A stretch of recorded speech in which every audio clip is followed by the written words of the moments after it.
The Edmonton Oilers just embarrassed themselves in front of the entire hockey world, and it was so hard to watch.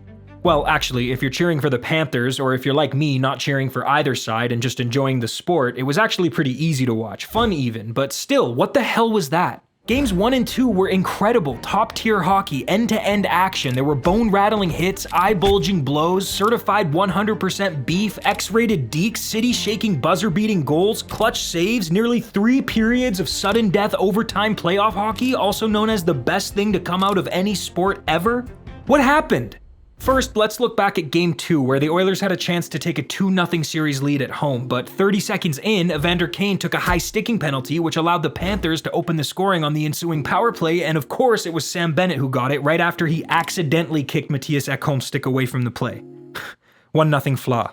Brad Marchand was getting in the face of Oilers superstar Connor McDavid, Corey Perry missed the net on a power play, Henrique hit Kulikov, Janmark bonked Ekblad, Sergei Bobrovsky made a nice save, Nurse went after Tkachuk, and then he went after Rodriguez, Kane scored, 1-1, Bouchard scored, 2-1 Edmonton, Jones scored, 2-2, Bobrovsky made another nice save, Skinner did the same on the other end of the ice, and then Sam Bennett accidentally landed on top of Skinner, who looked to be in quite a lot of pain, and while he was down on the ice, Matthew Tkachuk skated over and said something to him, but based on the way the Oilers players reacted, I don't think he said anything nice. Skinner stayed in the game, Bennett was handed a penalty for goaltender interference, and the Oilers scored on the ensuing power play. It was Draisaitl, obviously, but if we rewind and look closely, you'll notice that the goal only happened because Connor McDavid is a cheat code.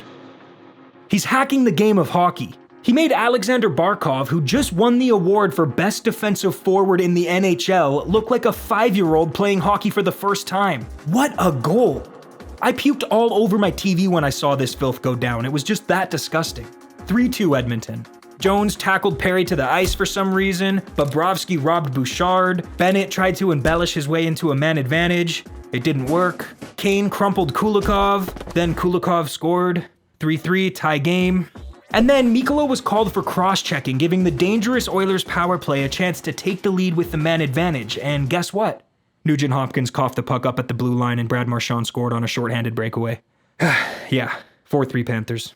The third period was all Edmonton. I mean, they had so many chances to tie the game, but Big Bob Bobrovsky wasn't letting anything get by him. It was quite the performance from the 37-year-old netminder. But the Oilers kept pouring it on, and in the final 30 seconds, with their goalie pulled for the extra attacker, the puck popped onto the stick of Corey Perry, who chipped it past Bobrovsky, tying the score at 4, and for the second game in a row, we were headed to sudden death overtime.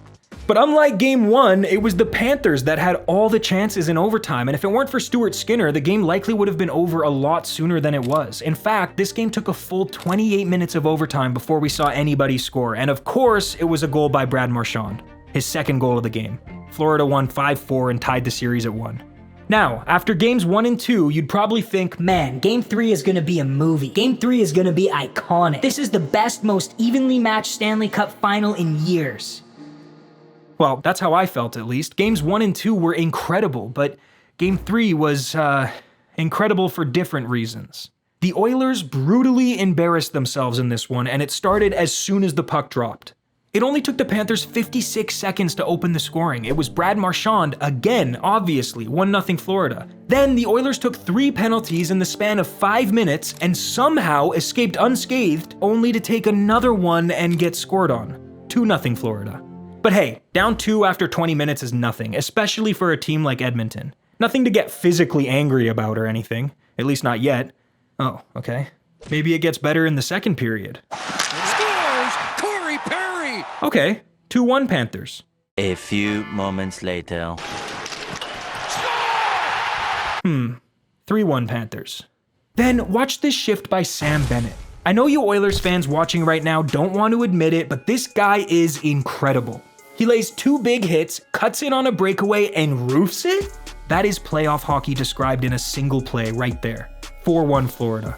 This is when the Panthers really started to get under the skin of Edmonton. It was truly a work of art, and I say that as someone who wouldn't mind seeing the Oilers bring a cup back home to Canada for the first time in 32 years, but I gotta be honest and place respect where it's due. The Panthers' psychological operation in this game was top tier, and the Oilers just couldn't handle it. They were losing their minds.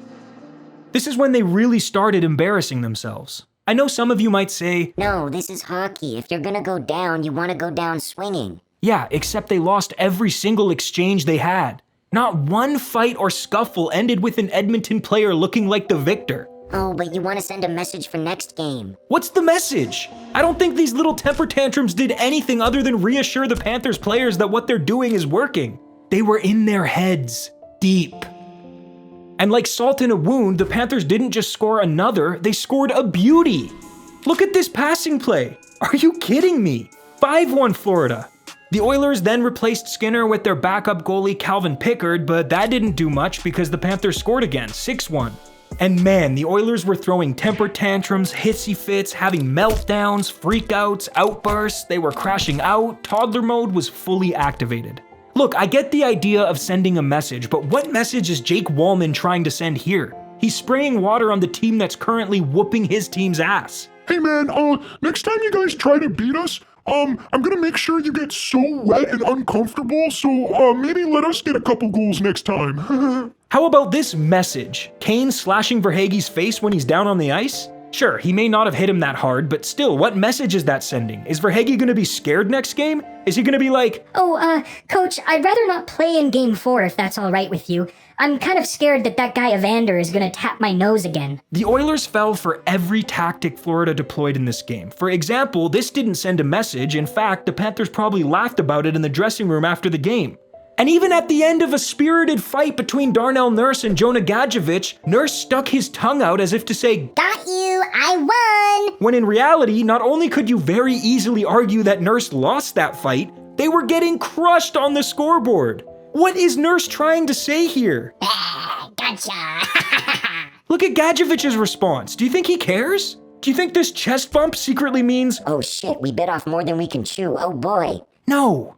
Anyway, the Oilers got crushed 6-1, and man, I just hope the next game is more like games 1 and 2 because game 3 was a mess. It was fun to watch in the same way a UFC fight can be fun to watch, but let's get back to hockey in game 4. And maybe a little more UFC stuff too, because it is pretty fun. What would you say to Canadian hockey fans who are adopting the Oilers as their team?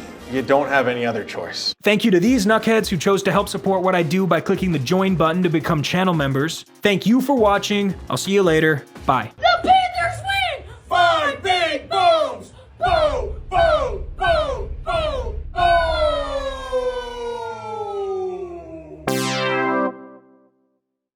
If you liked what you just watched and want to keep watching my content, I've picked 2 more videos that I think you're gonna like, so click one of them. But it's okay, if you want to go watch Mr. Beast or something, go ahead. It's fine with me. It's not like a bear is gonna enter my living room and start attacking you. What the fuck?